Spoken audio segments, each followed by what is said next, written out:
Anamalai finance இருக்கு இல்லையா, அதுல நேத்து நைட்டு யாரோ கொள்ளை அடிச்சிருக்காங்க அப்படின்ற தகவல் வந்துட்டு உங்களுக்கு தெரியுது. உடனடியா இவங்க டீமோட சேர்ந்து அங்க போய் பாக்குறாங்க. அங்க போய் பார்த்தா நிறைய பேர் வாசல் நின்று கதறிக்கிட்டு இருக்காங்க. அந்த பினான்ஸ் கம்பெனில கிட்டத்தட்ட 150 பவுன் தங்க நகைகள் இருக்கக்கூடிய ஒரு பெரிய இரும்பு பெட்டியும் தூக்கிட்டு போயிருக்காங்க. அந்த பெட்டிக்குள்ள நகை மட்டும் இல்லைங்க, உள்ளுக்குள்ள 10 லட்சம் ரூபாய் ரொக்க பணமும் இருந்திருக்கு. இதெல்லாம் எப்படி காணாம போச்சு அப்படின்னு மேனேஜர் அவருக்கு தெரிஞ்ச விதத்துல தெரிஞ்ச அடையாளங்கள் எல்லாத்தையும் போலீஸ் உள்ள கூட்டிட்டு போய் சொல்லிக்கிட்டு இருக்காரு. அப்போ விஜய் அங்க இருக்கக்கூடிய எல்லா லொகேஷனையும் பாக்குறாரு. பார்த்ததுக்கு அப்புறம் தான் இது பக்கா பிளான் பண்ணி இவங்க யாரோ திருடி இருக்காங்க அப்படிங்கறது அவருக்கு தெரியுது. சிசிடிவி கேமரால எல்லாத்துலயுமே ஸ்ப்ரேயும் அடிச்சிருக்காங்க.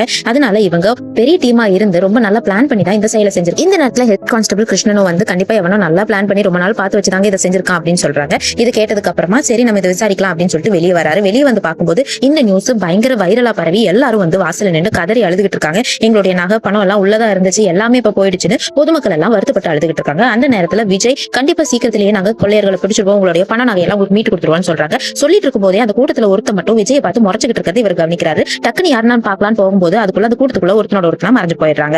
என்னடா அது வேலைக்கு சேர்ந்து 3 நாள் கூட முடியல, அதுக்குள்ள ஒரு கொலை கேஸ் இவர் ராத்திரி எல்லாம் யோசிக்கிறார். இந்த பினான்ஸ் கம்பெனி மேல யாருக்கெல்லாம் கோவம் இருக்கு அப்படின்னு பழைய ஃபைல்ஸ் எல்லாம் எடுத்து புரட்டி பாக்குறாரு. அப்போ மனோஜன் ஒரு ஆளு வீடு சொத்து நிலம் எல்லாத்தையும் இந்த பினான்ஸ் கம்பெனில வச்சு ஒரு பிசினஸ்க்காக கடன் வாங்கியிருப்பாரு. அது பயங்கர லாஸ் ஆனாலும் ஊரை விட்டு ஓடி போயிருப்பாருன்னு இவருக்கு தகவல் தெரியுது. சரின்னு அந்த மனோஜ் விசாரிக்கிறதுக்காக அவனுடைய வீட்டுக்கே அட்ரஸ் கண்டுபிடிச்சு போறாரு. அங்க அவருடைய மனைவி மட்டும் தான் இருக்காரு. ஹஸ்பண்ட் வந்து வெளியூர் போயிருக்காங்க அப்படின்னு சொல்லிடுறாங்க. சரி ஓகே, அவர் சர்வேலன்ஸ்ல வச்சுக்கலாம்னு சொல்லிட்டு அடுத்த நபர் யாரா இருக்குன்னு தேடிட்டு இருக்காரு. அந்த நேரத்துல மனு அப்படிங்கிற ஒருத்தருடைய கான்டாக்ட் கிடைக்குது. அவரும் கொஞ்சம் வருஷத்துக்கு முன்னாடி இந்த பினான்ஸ் கம்பெனில கடன் வாங்கிட்டு கடனை கட்ட முடியாம தற்கொலை பண்ணிக்கிட்டு இவருக்கு தெரிய வருது. நிறைய வட்டி வாங்கக்கூடிய இந்த ஆனமலை பினான்ஸ்ல இந்த மாதிரி வட்டிக்கு பணம் வாங்கி அவர் தற்கொலை பண்ணியிருந்திருப்பாரு. வட்டிக்கு மேல வட்டி போட்டதுனால அவரால் அதை அடைக்க முடியல. அதனால வீடு எல்லாம் ஜப்திக்கு வந்துருச்சு. உள்ளூருக்குள்ள பெரிய ஆளா வாழ்ந்துகிட்டு இருந்த அவரு வீடு ஜப்திக்கு போனதுக்கு அப்புறம் நிறைய அவமானங்களை சந்திச்சாரு. அதனால அவருடைய 2 பசங்க மனைவியை விட்டுட்டு தற்கொலை பண்ணிக்கிறாங்க. இப்ப அவருக்கு 2 பசங்க இருக்காங்க இல்லையா, ஒருத்தர் பேரு சனீஷ், இன்னொரு பேரு கிரண். சனீஷ் வந்து அவங்க அப்பா இறந்ததுக்கு அப்புறமா அந்த ஊர்லயே இல்லாம வெளியூர் போய் வேலை செய்யறதா சொல்றாங்க. அண்ட் அந்த பையன் 2வது பையன் கிரண் இருக்காங்க, அவன் வந்துட்டு போதை கடுமையா இந்த உள்ளூருக்குள்ளரையே எந்த வேலைக்கும் போகாம சுத்திக்கிட்டு இந்த போலீஸுக்கு தெரிய வருது. இப்ப நேரடியா போய் விசாரிக்கலாம் அப்படின்னு போறாங்க. வீட்டுல அந்த அம்மா மட்டும் தான் இருக்காங்க.